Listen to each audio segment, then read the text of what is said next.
Eu sou Larissa Timóteo, professora de ciências, sou uma mulher negra, usando um óculos com cabelo cacheado, usando uma blusa escrito biologia.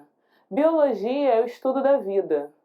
Hoje nós vamos falar de um ser que a gente não sabe se tem vida ou se não tem.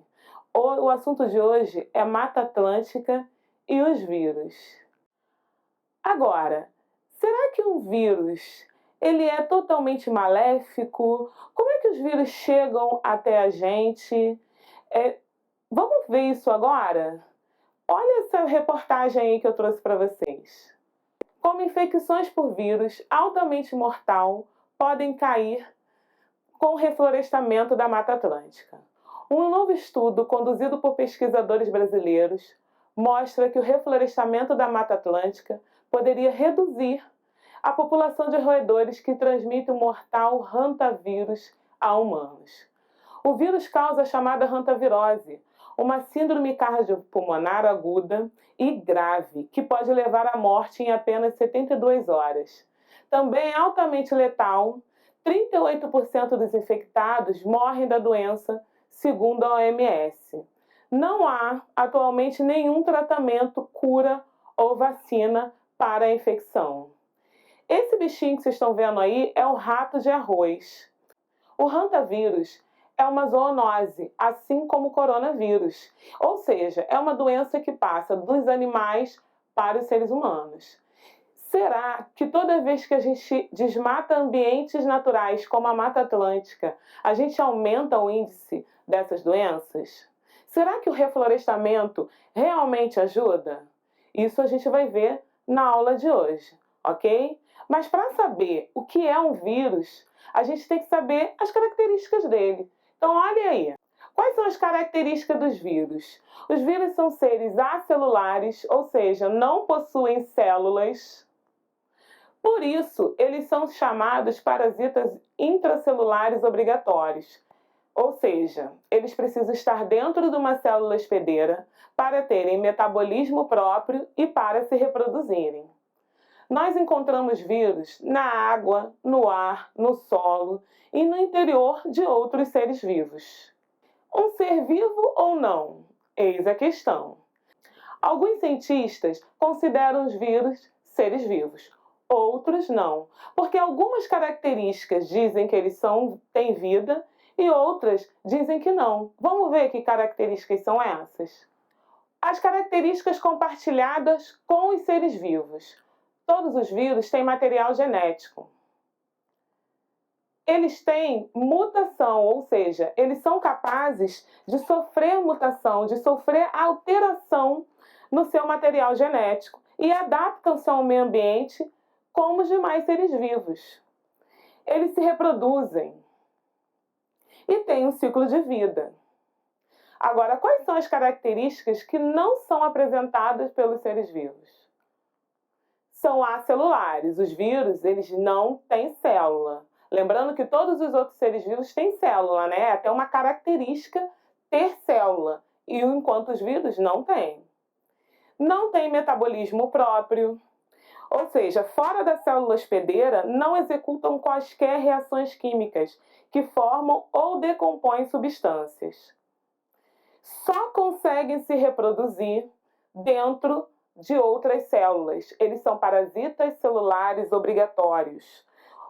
O uso da matéria-prima da célula hospedeira é que concede vida aos vírus. E qual é a estrutura dos vírus? Os vírus são seres bem simples. A gente só consegue ver os vírus através dos microscópios eletrônicos, de tão pequenos que eles são. Sua estrutura é formada basicamente por proteínas e ácido nucleico. A proteína forma um envoltório denominado capsídeo, que é formado por vários capsômeros e que pode ser usado como forma de classificação dos vírus. A função principal dos capsídeos é proteger o material genético, que pode ser DNA ou RNA, apesar de alguns tipos apresentarem dois tipos, como o citomegalovírus, por exemplo. Alguns vírus possuem ainda um envelope por fora do capsídeo, que é formado por lipídios, proteínas e carboidratos. O envelope ele deriva da estrutura da membrana da célula hospedeira. Os vírus que possuem envelope são chamados de vírus envelopados. Então, resumidamente, os vírus são compostos por ácido nucleico, que pode ser DNA ou RNA ou os dois, capsídeo e o envelope membranoso, alguns tipos, tá? E como é a reprodução viral? Os vírus podem se reproduzir apenas dentro das células hospedeiras. Mas existem várias etapas dentro dessa reprodução. A primeira etapa é a adsorção. A adsorção é quando ocorre a interação entre a célula parasitada e os vírus, formando ligações entre os vírus e os receptores das células. A penetração, quando o vírus entra na célula. O desnudamento. O ácido nucleico do vírus é liberado dentro da célula, se separando do capsídeo. A biossíntese é quando o material genético é duplicado e ocorre a síntese das proteínas necessárias para formar o capsídeo novamente. A morfogênese é a organização das estruturas formadoras do capsídeo e do material genético. E, por fim, a liberação, quando ocorre a lise, o rompimento da célula e a liberação dos vírus. No caso dos envelopados, ocorre o brotamento desses organismos para fora da célula, e aí os vírus se espalham por todo o corpo. Vírus, doenças e vacinas. Quais são as doenças causadas por vírus? O nome das doenças causadas por vírus são as viroses. Toda vez que você chega no médico e ele diz para você: isso é só uma virose. Porque os vírus, eles podem causar gripe, resfriado, entre várias outras doenças. Então, quando o médico não tem certeza dos sintomas totalmente e ele quer ter um tratamento rápido, ele diz que é uma virose. Vamos ver o que são, então? Poucos medicamentos são eficazes no tratamento de doenças virais que afetam os seres humanos. O efeito dessas drogas é tentar, de alguma forma, interromper o ciclo de reprodução dos vírus. No entanto, a maneira mais eficaz de combate às viroses é a prevenção, que deve ser feita principalmente pela melhoria do saneamento básico, dos cuidados com a saúde pública e da preservação do ambiente. Outra forma são as vacinas. Desde o momento do nascimento, há no organismo humano um sistema de defesa chamado de sistema imunitário ou imunológico, que atua contra micro-organismos invasores, como vírus e bactérias. Porém, esse sistema não consegue proteger da ação de todos os micro-organismos, sendo esse papel da vacina, apresentar o micro-organismo enfraquecido para que o corpo reconheça. As vacinas podem ser administradas oralmente ou por injeções. Vamos conhecer agora algumas dessas doenças virais. As primeiras são as arboviroses. Olha aí. Chamamos de arboviroses as doenças causadas por arbovírus, isto é, vírus que se originam de animais artrópodes e são encontrados na natureza. O vilão da vez é a Aedes aegypti, esse mosquito pernilongo que causa as arboviroses mais famosas no Brasil, que são a dengue, a zika, a chikungunya e a febre amarela. Para conhecer um pouco do método de transmissão dessas doenças, a gente precisa saber sobre o ciclo de vida do Aedes aegypti. Então, olha aí, o tempo de vida desse mosquito é de 30 dias. Após 7 dias, como larva, o mosquito está maduro. Ele tem cor café e preto e listas brancas no corpo e nas pernas. Eles voam a uma altura média de 1,5 m do chão. A hora de maior atividade é no início da manhã e no final da tarde.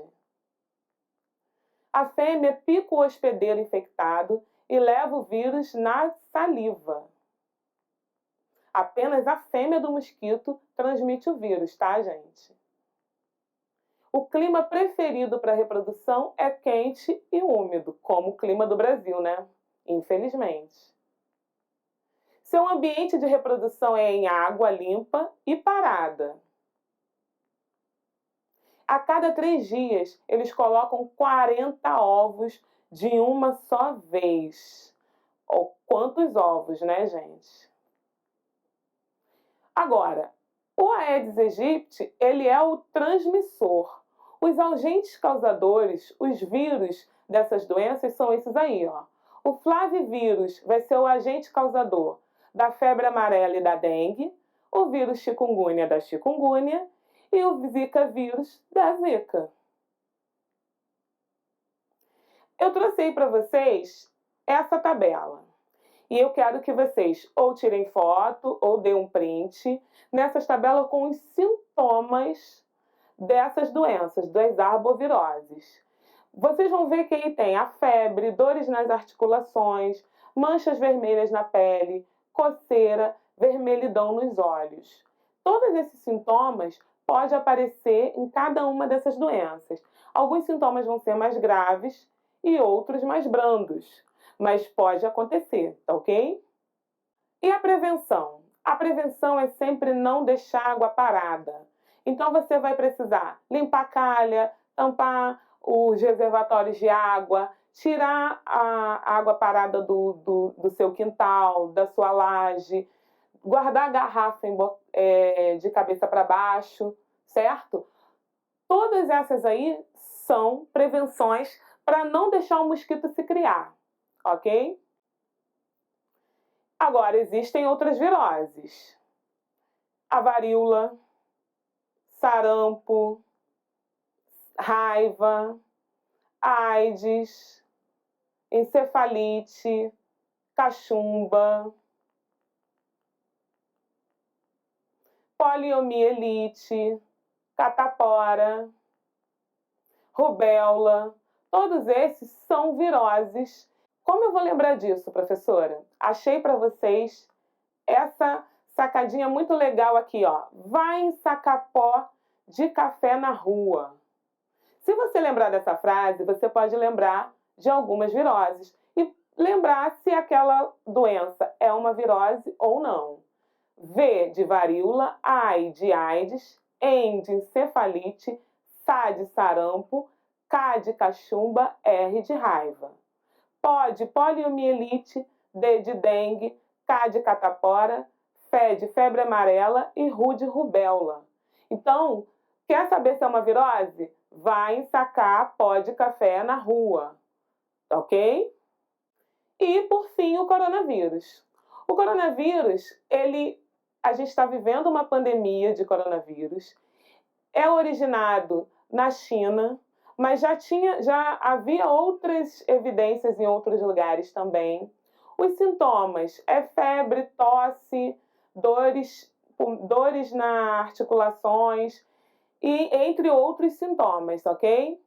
A prevenção, lavar as mãos, usar máscara, não aglomerar e tudo isso que a gente vem ouvindo todo esse tempo, tá bom, gente? Vocês acham, gente, que todos os vírus só fazem mal? Todos os vírus são maléficos? Não, né? Eu vou mostrar para vocês isso. Olhem aí. Os vírus da tulipa são vírus benéficos. Por quê? Porque a tulipa, ela é assim, ó, bem vermelhinha. Mas quando a tulipa tá com vírus, ela faz essa cor branco com vermelho bem rajado e bem bonito. E bem cara também, tá? A tulipa fica tão bonita que o seu valor aumenta. E também tem terapia gênica. Os vírus são usados para colocarem hormônio ou proteínas dentro do corpo dos seres humanos. Então, as células do paciente são retiradas, o vírus é modificado e colocado de novo dentro do paciente, das células do paciente, para produzirem lá o hormônio e a proteína que o paciente não consegue produzir, certo? No início da aula, eu falei lá do rato de arroz. Então, é muito importante para a gente, além de todas as prevenções, cuidar do meio ambiente. Porque essas zoonoses, esses tipos de doenças, surgem quando a gente entra em contato com animais que antes a gente não tinha esse contato, certo? Então, manter ambientes naturais, como a Mata Atlântica, preservados, preserva o habitat desses animais e fazem com que eles fiquem lá no cantinho deles. E a gente não tem esse contato. E com isso a gente também não tem contato com novos tipos de vírus. Então, preservar o ambiente é a dica desse momento, tá? É a dica mais importante, eu diria, nesse momento, certo? Eu vou deixar um desafio para vocês. Todas essas viroses que foram ditas têm sintomas e tratamentos. Então, você precisa pesquisar sobre sintomas e tratamentos de 5 pelo menos dessas viroses e anotar aí no caderno. Converse com o seu professor, utilize seu material didático e até a próxima!